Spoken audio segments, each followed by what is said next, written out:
갈라디아서는 총 6장으로 되어 있는데요. 첫 시간에도 설명드린 것처럼 6장 가운데서 이제 1장과 2장은 크게 내용적으로 복음의 유일성에 대해서 사도가 말을 하고 있고요. 3장부터 4장은 이제 좀 더 그 복음에 대해서 구체적으로 설명을 하고 있습니다. 그 복음이 어떠한 복음인가? 그래서 복음에 대한 신학적인 어떤 논증의 내용이 있게 되고요. 마지막 5장, 6장에서는 그렇게 복음이 무엇인가로만 끝나지 않고 우리가 정말 그 복음을 믿는다면 이 땅에서 어떻게 살아야 하는가 하는 삶의 문제에 대해서도 이야기를 하게 됩니다. 이렇게 나누게 봤을 때 이제 우리가 오늘 살피게 될 내용은 본문이 1장과 2장이기 때문에 이제 복음이 가진 유일성에 대한 그 내용에 해당이 되고요. 그래서 이 내용을 통해서 우리의 삶의 토대가 정말 그 복음에 있는지 다시 한번 생각해 볼 수 있는 그런 시간을 가지려고 합니다. 그래서 오늘 방금 읽으신 내용처럼 전체적으로 오늘 내용은 지난주와 마찬가지로 그 사도의 자기 변증에 계속 이어지게 됩니다. 그러니까 바울이 가진 사도성과 내가 전한 복음에 대해서 바울이 변증하는 내용이 계속적으로 이어지게 되는데요. 그것은 이제 여러분들도 잘 아시는 것처럼 바울이 끊임없이 그것에 대해서 공격을 받았기 때문이죠. 제가 한 가지 예를 설명해 드리면 지금 보시는 분은 토머스 제퍼슨이라는 분입니다. 미국 대통령이죠. 독립선언서도 작성하신 분이고 $2짜리 지폐에도 나오시는 분이고 그런 분인데 이 토머스 제퍼슨이라는 분이 바울에 대해서 한 말이 있습니다. 바울에 대해서 뭐라고 했냐면 바울은 예수의 가르침을 최초로 왜곡시킨 사람이다 그렇게 말했습니다. 예수의 가르침을 잘 전한 사람이 아니라 예수의 가르침을 최초로 변질시킨 사람이 바울이다 그렇게 이야기를 했습니다. 많은 분들이 토머스 제퍼슨을 신앙이 좋은 사람으로 알고 있는데 실제로는 그렇지 않았고요.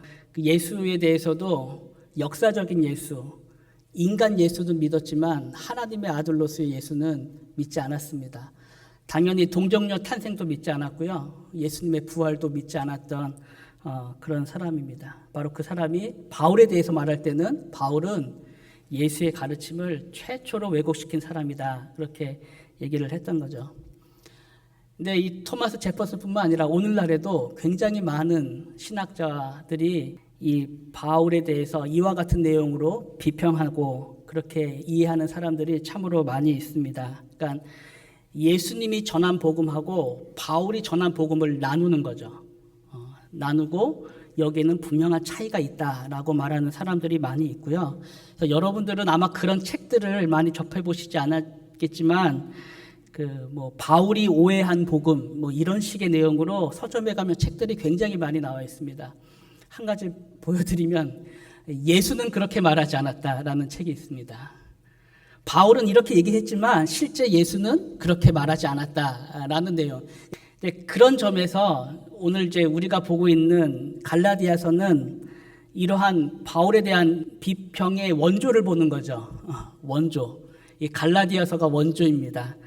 바울의 복음이 예수께서 가르치신 복음하고 다르고 베드로나 요한과 같은 사도들이 가르쳤던 복음하고도 다르다라고 비평하고 그렇게 나누온 사람들이 이제 갈라디아서에 등장을 하게 되는 것이죠. 그래서 이제 바울이 오해를 받게 되자 제일 먼저 한 것이 자신의 사도성에 대해서 변증을 시작한 것입니다. 특별히 오늘 내용에는 바울의 그 자서전적인 내용이 참 많이 담겨져 있습니다. 그러니까 바울이 사도로서 부르심을 받고 사역을 하기까지 어떠한 과정들이 있었는지를 바울이 자세히 소개하고 있는데 그 내용 가운데는 성경 다른 데는 없고 갈라디아서에만 나오는 내용들이 있습니다. 여러분들이 아시는 것처럼 사도행전에 바울에 관한 이야기가 참 많이 있지만 바울이 자기 이야기를 이렇게 갈라디아서처럼 자세하고 많이 한 거는 이 갈라디아서가 거의 유일합니다.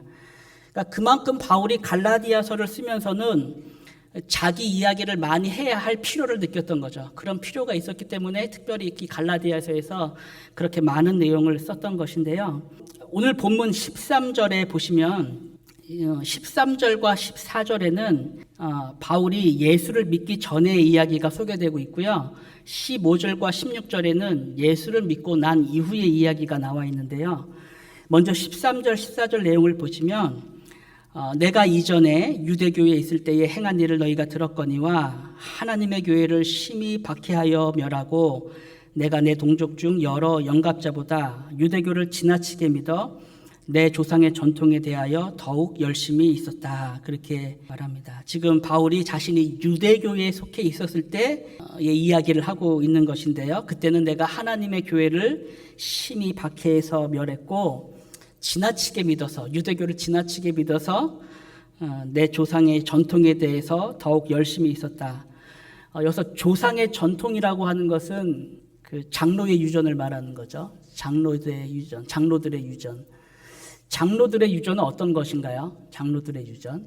그 율법 조항에 한 가지의 딱 조항이 있으면 이제 거기에다가 추가로 뭐 10가지를 더하고 20가지를 더해서 그 율법을 더 잘 지키려고 동기는 더 잘 지키기 위해서 만든 것인데, 그래서 어떤 것들은 정말 율법을 정말 잘 지키려는 열심으로 그런 동기에서 만든 것도 있지만 어떤 것은 오히려 율법의 정신과는 정반대의 그런 내용들도 있게 됩니다. 대표적으로 그게 고르반입니다.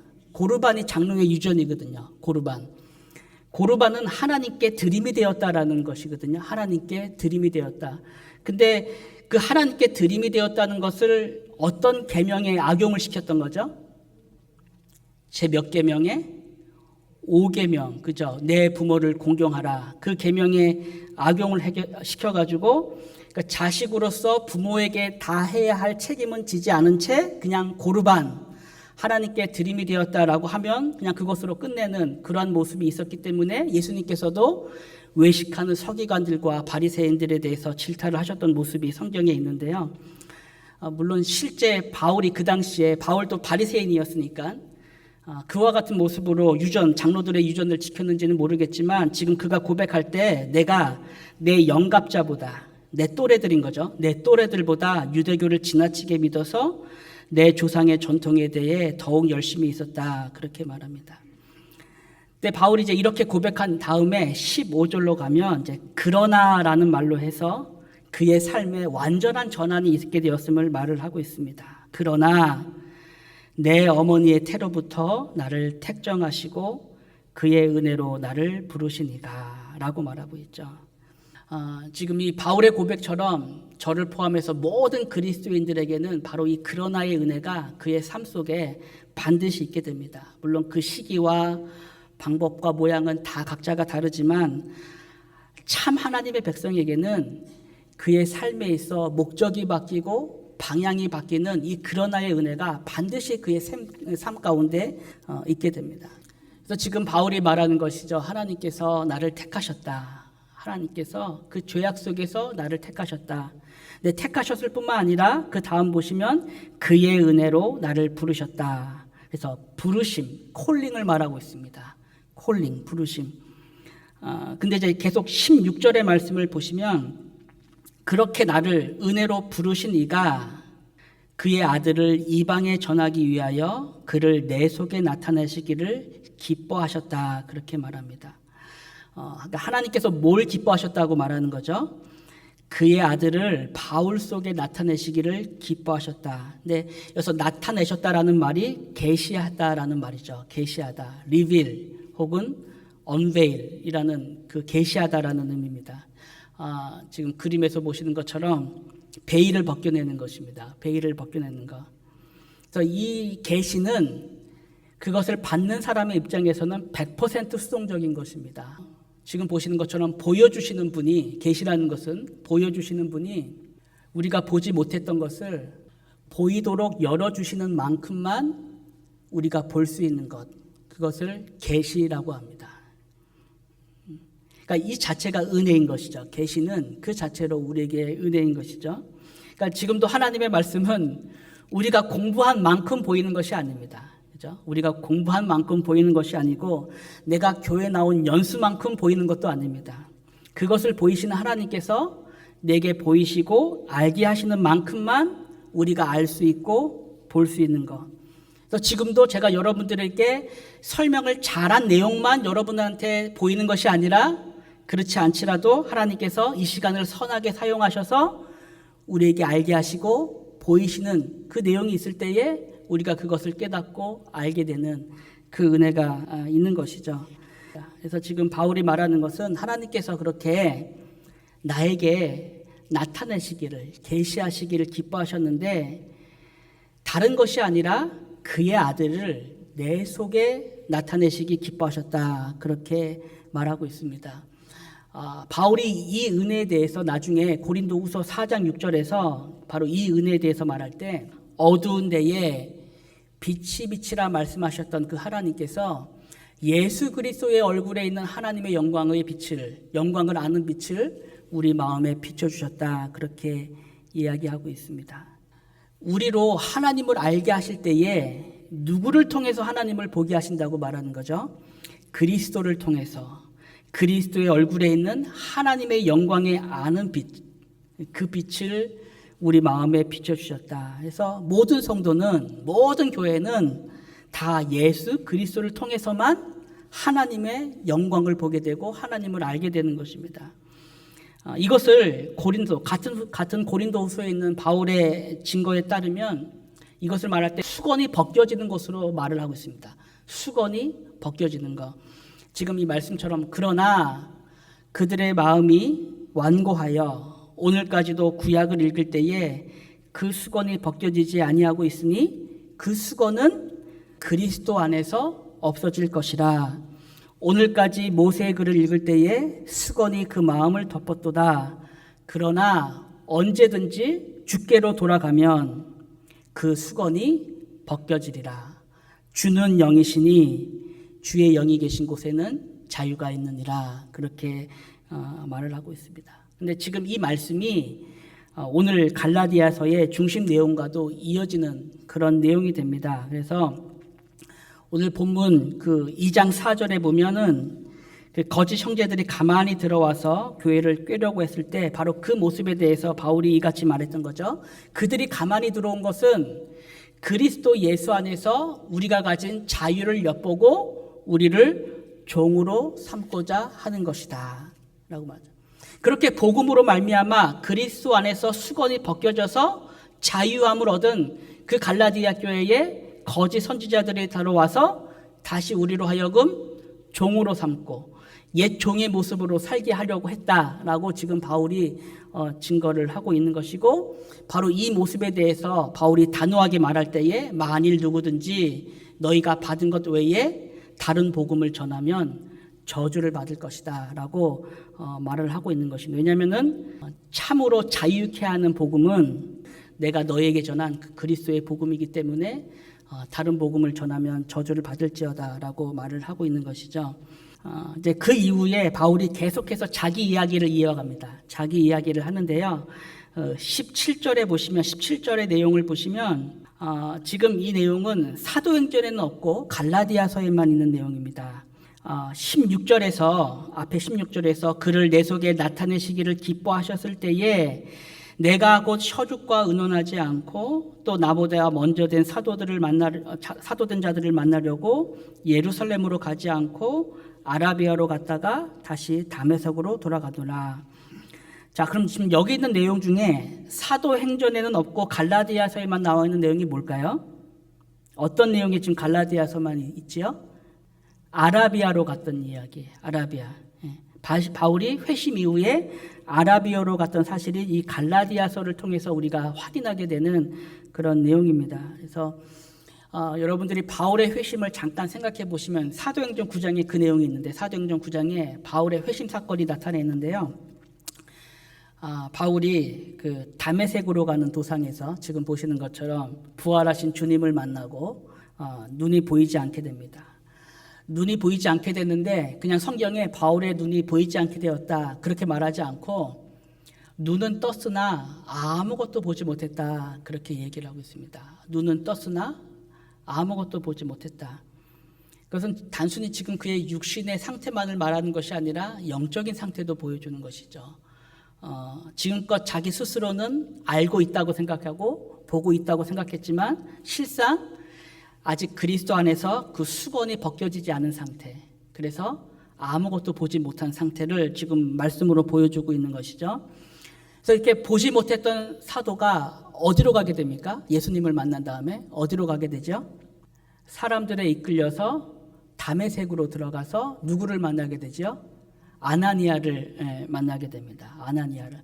바울이 그 유다의 집으로 나오는데요. 유다의 집으로 나오는데 거기서 사흘 동안 먹지도 못하고 또 보지도 못하고 있다가 아나니아를 만나서 아나니아가 사울에게 안수를 하죠. 안수를 할 때 그 아나니아가 주께서 너를 성령으로 충만케 하신다. 안수하면서 주께서 너를 성령으로 충만케 하신다라고 했을 때 성경에 보면 즉시로 사울의 눈에서 비늘 같은 것이 벗겨져서 다시 보게 되었다. 그렇게 이야기를 하고 있습니다. 아까 봤던 말씀처럼 전에는 눈을 떴어도 보지 못했던 그 바울이 이 성령의 임재와 함께 이제는 그의 육신뿐만 아니라 그의 영의 눈도 함께 볼 수 있게 된 그 은혜, 참 이제 그에게 참 계시의 은혜가 임하기 시작한 것이죠.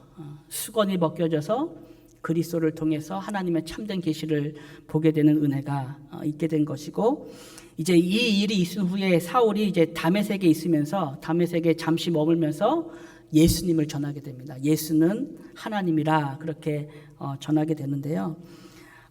여기까지가 사도행전 9장 22절의 말씀입니다. 지금 제가 말씀드린 바로 여기까지가 사도행전 9장 22절의 말씀인데요. 그리고 나서 이어지는 23절에 보면 그 시작이 여러 날이 지나매라는 말로 시작을 합니다. 여러 날이 지나매. 근데 이 여러 날이 지나매에 대해서 사도행전에는 안 나타났지만 바로 이 여러 날이 지나매의 그 시기에 있었던 일로 생각하는 것이 바로 바울의 아라비아 생활입니다. 아라비아 생활. 이 여러 날이 지나면 이게 그냥 한글로 봐서는 그런 뉘앙스가 없어요. 왜냐하면 여러 날이 지났다 그러면은 우리가 며칠이 지난 것으로도 생각할 수 있고 뭐 몇 달이 지난 것으로 생각할 수 있잖아요. 근데 이 헬라어로 봤을 때 여러 날이라는 것은 굉장히 긴 시간을 의미합니다. 원어로 봤을 때는 그러니까 최소 보통 그러니까 용례 자체가 보통 몇 년이 지난 후의 용례가 보통 이 단어로 쓰였을 때 이렇게 나오니까 굉장히 긴 시간을 의미하는 것인데, 그래서 우리가 바로 이때에 바울의 아라비아 생활 3년의 아라비아 생활이 있었다라고 생각을 하게 되는 것이고요. 그래서 아까 우리가 그 갈라디아서 본문에서 봤던 그 내용 가운데 또 나보다 먼저 사도된 자들을 만나려고 예루살렘으로 가지 않고 아라비아로 갔다가 다시 다메섹으로 돌아가더라. 그리고 그 후 3년 만에 내가 게바를 방문하려고 예루살렘에 올라가서 라고 했을 때 지금 이 3년 만에가 아까 우리가 봤던 사도행전 9장 23절에 여러 날이 지나매와 같은 내용으로 보는 것입니다. 근데 이 바울의 생애 속에서 이 3년의 시간, 이 아라비아 생활이 왜 중요한 거죠? 바울은 내가 아라비아에 있었다라는 것으로 뭘 말하고 싶은 거죠? 뭘 변증하려고 했던 거죠? 그 기간이 내가 아라비아에 있었던 그 3년의 기간이 바울이 사람으로부터가 아니라 부활하신 예수 그리스도로부터 직접 계시를 받은, 복음의 계시를 받은 그 기간으로 말하고 있기 때문에 그렇습니다. 그래서 이 시기 자체가 바울에게는 변증이 되는 거죠. 그러니까 오늘 우리가 봤던 오늘 본문 시작에서 바울이 얘기한 것처럼 내가 전한 복음은 사람의 뜻으로 된 것이 아니라 이는 내가 사람에게서 받은 것도 아니고 배운 것도 아니고 오직 예수 그리스도의 계시로 말미암은 것이라 라고 했을 때 이 계시를 바울은 언제 받았다고 지금 말하는 거예요? 3년간의 아라비아 생활에서 받았다라고 말하는 것입니다. 바로 그때 나는 사람으로부터도 받지 않고 사도로부터도 아니고 그리스도로부터 직접 복음을 배웠다.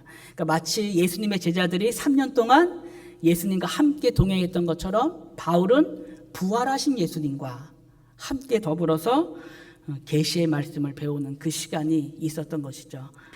그래서 다시 이제 우리가 본문으로 돌아가서 갈라디아서 말씀 1장 18절이 이제 회심 후에 아라비아에 갔다가 3년 만에 처음으로 바울이 이제 예루살렘에 올라간 이야기가 있습니다. 그래서 그 후 3년 만에 내가 게바를 방문하려고, 게바는 베드로의 아람어식 이름입니다. 아람어식 이름이 게바입니다. 게바를 방문하려고 예루살렘에 올라가서 그와 함께 15일을 머무는 동안 주의 형제 야고보 외에 다른 사도들을 보지 못하였다. 이렇게 말합니다.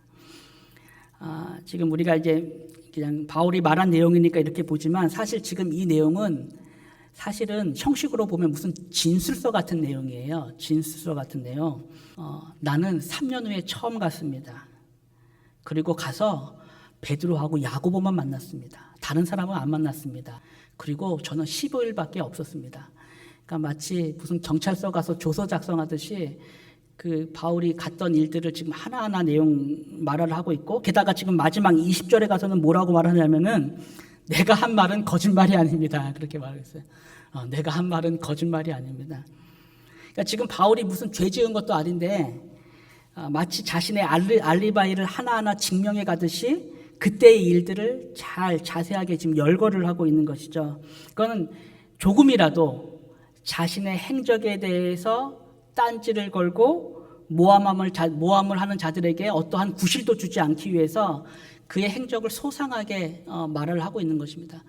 근데 지금 무엇보다 이 진술에 있어서 여기서도 초점은 내가 전한 복음이 사람으로부터 받은 게 아니라라는 것에 사실 이 진술에 초점이 있습니다.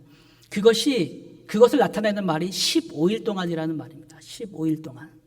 내가 복음에 대해서 배우려고 갔으면 15일을 있었겠느냐라는 거죠. 내가 복음을 배우려고 사도들에게 갔으면 15일을 거기에 있었겠느냐. 그러니까 배울 수 있는 기간이 아니었다라는 것을 말하기 위해서 15일을 말하는 것이죠. 그러니까 지금 요 부분, 요 내용을 우리가 좀 더 자세하게 살펴볼 수 있는 그 근거가 사도행전에 있거든요. 사도행전에 보면 지금 우리가 봤던 내용들이 사도행전에 기록이 되어 있는데 사도행전 9장을 한번 찾아보겠습니다. 사도행전 9장 26절을 먼저 보겠습니다. 사울이 예루살렘에 가서 제자들을 사귀고자 하나 다 두려워하여 그의 제자됨을 믿지 아니하니.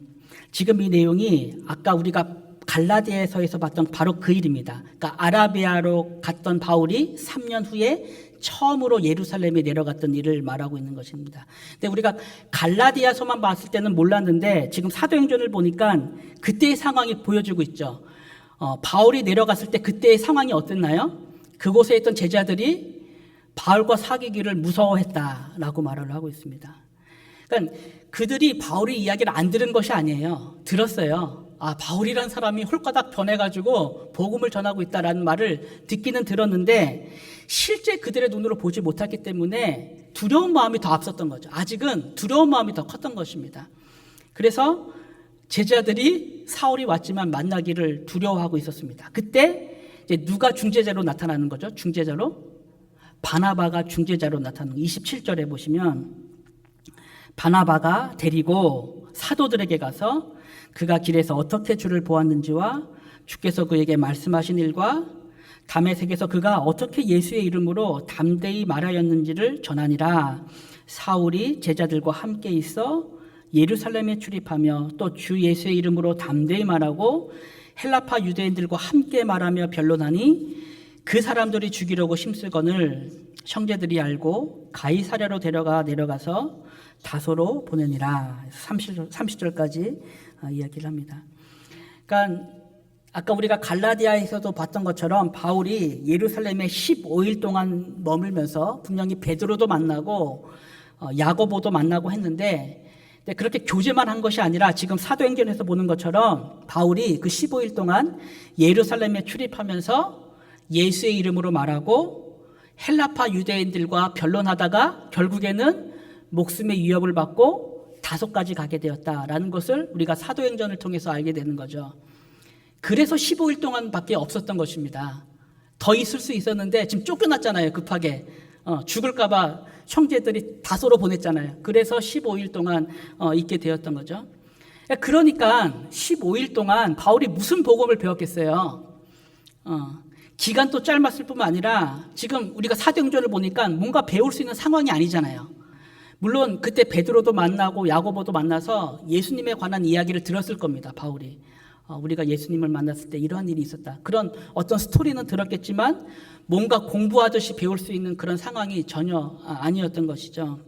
다시 이제 갈라디아서 말씀으로 돌아가서 1장 21절을 한번 볼까요? 1장 21절 보시면 그 후에 그래서 지금 말하는 그 후라는 것은 바울이 3년 만에 처음 예루살렘을 방문했던 그 이후를 말하는 거죠. 그 후에 내가 수리아와 길리기아 지방에 이르렀으나 라고 말하죠. 기억나세요? 아까 사도행전에서는 바울이 예루살렘에 있다가 쫓겨나서 어디로 갔다 그랬죠? 다소로 갔다 그랬죠. 근데 이 다소가 길리기아의 중심 도시였거든요. 그래서 지금 여기에서는 갈라디아에서는 길리기아와 수리아에 이르렀다 그렇게 표현을 한 것입니다. 같은 내용입니다. 예. 그리고 나서 이제 22절에 보시면은 그리스도 안에 있는 유대의 교회들이 나를 얼굴로는 알지 못하고 다만 우리를 박해하던 자가 전에 멸하려던 그 믿음을 지금 전한다함을 듣고 나로 말미암아 하나님께 영광을 돌리니라 말합니다. 사실 지금 우리말 성경에서는 21절에서 22절로 이어지는 말이 좀 애매해요. 모르겠어요. 저는 좀 애매하게 들렸어요. 길리기아 지방에 이르렀으나 그리스도 안에 있는 유대의 교회들이 나를 얼굴로는 알지 못하고, 그럼 지금 이게 어떻게 연결이 되는 건지 조금 애매할 수가 있는데, 그래서 제가 공동번역 성경에 있는 내용을 참고하시라고 준비를 했는데, 여기 보시면 그 뒤에 그러니까 예루살렘에서 떠난 뒤에 나는 시리아와 길리기아 지방으로 갔습니다. 그래서 유다에 있는 그리스도의 교회들은 나를 직접 대할 기회가 없었습니다. 그 말입니다. 좀 더 명확하죠. 그러니까 바울이 15일 동안 예루살렘에 있다가 급하게 떠났기 때문에 유대에 있던 교회들이 바울을 직접 대할 기회가 없었던 것입니다. 하지만 그럼에도 불구하고 저들이 예루살렘에 있으면서 계속 들었던 소식이 있었는데, 그게 뭐냐 하면 예전에 우리를 박해했던 그 바울이 그곳에 가서도 계속해서 복음을 전한다 함을 듣게 되었다라는 것이죠. 그래서 그 소식으로 인해서 유대 교회들이 어떻게 했다고 말하죠? 하나님께 영광을 돌렸다. 하나님께 영광을 돌렸다 그렇게 얘기하죠. 여러분 여기서도 생각해야 됩니다. 바울이 이야기를 왜 할까요? 지금 이 내용을 쓴 것은 사도가 내가 전하는 복음이 이제는 유대에 있는 형제에게도 인정되었다는 것을 말하게 하기 위함이죠. 그러니까 여기까지도 변증의 내용입니다. 바울의 변증의 내용이고요. 이제 그리고 나서 이제 2장으로 가게 되면 바울의 두 번째 예루살렘 방문 이야기가 나옵니다. 바울의 두 번째 예루살렘 방문 이야기가 나오는데 2장 1절에 14년 후에 그렇게 나오죠. 14년 후에 내가 바나바와 함께 디도를 데리고 다시 예루살렘에 올라갔다 말합니다. 3년 전에는 혼자 갔는데 14년 후에는 팀을 이루어서 갔습니다. 바나바와 디도. 아까 제가 디도 말씀드렸잖아요. 디도는 사도행전에는 안 나타난다고. 근데 이제 갈라디아서와 고린도후서에 이 디도에 대해서 사도가 이렇게 매개해요. 같은 믿음을 따라된 나의 참 아들이다. 디도를 그렇게 소개합니다. 디도서에서 디도는 같은 믿음을 따라된 나의 참 아들이다. 그만큼 이제 디도에 대해서 바울이 얼마나 신뢰했는가를 알게 되고, 실제로 디도가 굉장히 중요한 일을 합니다. 바울 선교에 있어서 바울과 고린도 교회가 마찰이 있을 때 거기에 중재자의 역할을 했던 사람이 디도가 되니까 굉장히 중요한 일을 했는데요. 한 가지 여러분께 질문 드리면은, 지금 바울이 두 명을 데리고 갔잖아요. 바나바와 디도. 바나바는 혈통적으로 유대인이었습니까? 헬레인이었습니까? 유대인이었죠. 혈통적으로. 지금 사도행전 말씀처럼 구브로에서 난 레위족 사람이 있으니 이름은 요셉인데 사도들이 일컬어 바나바라 그렇게 일컬었던 거죠. 그러니까 비록 바나바가 유대에서 태어나지는 않았어요. 구브로에서 태어났어요. 그리고 바울과 같이 이방 선교에 힘썼던 사람이에요. 하지만 혈통적으로는 유대인이었습니다. 유대인. 그럼 디도는요? 디도는 혈통적으로 헬라인이었죠. 헬라인. 그리고 디모데 같은 경우는 어떠세요? 디모데는 섞인 경우죠. 섞인 경우. 그죠? 아버지는 헬라인, 어머니는 유대인. 그래서 섞였는데 디도 같은 경우에는 이렇게 말해도 되나요? 순수 이방인, 순수 헬라인이었습니다. 그러니까 지금 바울이 예루살렘을 방문할 때에 혈통적으로 봤을 때 완전 유대인 한 사람하고 완전 헬라인 한 사람을 함께 데리고 간 거죠. 여기에는 분명한 의도가 있는 것이죠. 율법으로는 전혀 함께할 수 없는 이 유대인과 헬라인이 예수를 믿는다는 이유 하나만으로 한 형제가 되었다는 것을 보여주는 장면입니다. 그래서 바울의 이런 의도가 예루살렘에서 열매를 보게 됩니다. 예루살렘에 가서 열매를 보게 되는데요. 갈라디아서 2장 6절에 보시면 내려가셔서 유력하다는 이들 중에, 여기 유력하다라는 말은 예전 개역 성경에서는 유명한 자들이라 그랬습니다. 유명한 자들. 근데 이 유명하고 유력한 자들은 예루살렘에 있던 사도들을 말하는 것입니다. 사도들, 예루살렘의 사도들. 그래서 같은 내용이 본문 9절에 보시면 또 기둥과 같이 여기는 야고보와 게바와 요한이라고 했을 때 바로 이 사람들이 바울이 말한 유력한 사람들이자 유명한 사람들로 이제 생각을 하면 되는 것인데요. 바울이 이제 이 유력한 사람들을 만나서 자신이 이방에서 전한 복음을 그들에게 제시를 합니다. 그것이 2절에 있는데요. 계시를 따라 올라가 내가 이방 가운데서 전파하는 복음을 그들에게 제시하되, 제시를 했습니다. 제시를 했을 때 이제 6절에 가서 보시면요. 6절 중반절에 보시면 저 유력한 이들은 찾으셨나요? 저 유력한 이들은 의무를 더하여 준 것이 없다. 여기서 의무는 뭘 말할까요? 의무를 더하여 준 것이 없다라는 것은 뭘 말할까요? 바울이 전한 그 복음 위에, 제시한 그 복음 위에 무엇을 더해야 된다고 말한 것이 하나도 없었다라고 말하는 것이죠. 의무를 준 것이 없다. 근데 그걸 누가 말했냐면은 저 유력한 자들이, 저 유명한 자들이, 예루살렘 교회의 기둥같이 여겼던 그 사람들이 내게 대해서 의무를 더하여 준 것이 없다라고 얘기를 하는 것이죠. 그러니까 동의했다는 거죠. 동의하고 인정했다는 것이죠. 결론적으로 지금 갈라디아서가 보여주고 있는 내용은 바울이 전한 복음과 예루살렘에 있는 사도들이 전한 복음이 같은 한 복음이라는 거.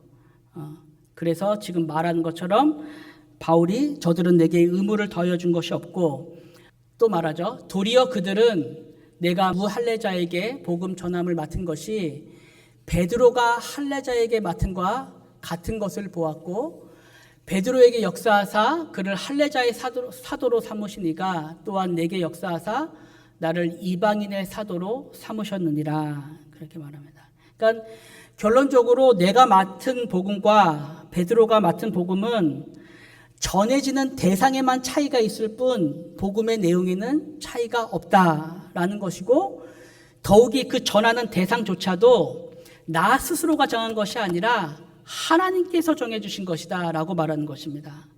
베드로에게 역사하사 그를 할례자의 사도로 삼으신 그 하나님이 또한 내게 역사하사 나는 이방인의 사도로 삼으셨다, 그렇게 얘기를 하는 것이죠.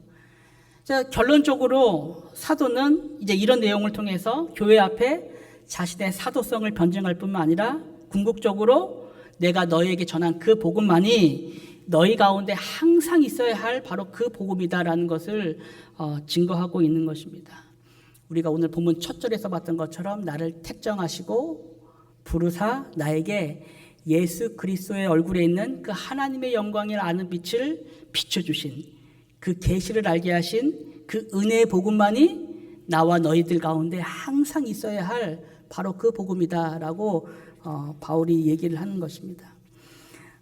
여기까지가 오늘 우리가 함께 나눈 본문의 그 모든 내용의 내용인데, 여러분들은 어떠셨을지 모르겠어요. 사실 오늘 내용은 보신 것처럼 많은 부분이 사도의 자기 변증으로 되어 있고, 또 실제의 사도의 전기와 같은 내용들이, 자기가 다녔던 내용, 전기와 같은 내용들이 많이 포함이 돼서 지식적으로는 우리에게 많은 유익을 줄 수 있지만, 지금 이러한 내용들이 과연 우리들의 삶에 주는 교훈이 뭘까라고 생각을 하고 있습니다.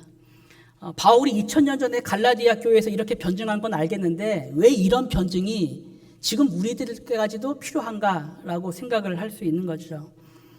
제가 이 내용을 준비하면서 생각을 해본 게, 만약에 지금 이 갈라디아서 이 2장을 썼던 바울이 오늘날 우리에게 나타났다고 한다면 과연 다른 내용을 썼을까? 라는 생각을 해보게 됐어요. 물론 지금 지식으로만 보면 저와 여러분들은요, 갈라디아 교회, 이 당시 갈라디아 교회 성도들이 가셨던 복음에 대한 지식보다 분명히 많이 알고 있습니다. 정리도 잘 돼 있고요. 내용도 우리가 더 풍성히 알고 있습니다. 하지만 그렇다고 해서 그만큼 우리가 알고 있는 만큼 우리들의 삶에 복음의 열매가 나타나고 있는가라고 생각했을 때는 결코 그렇지 않다는 것을 우리가 생각할 수 있죠.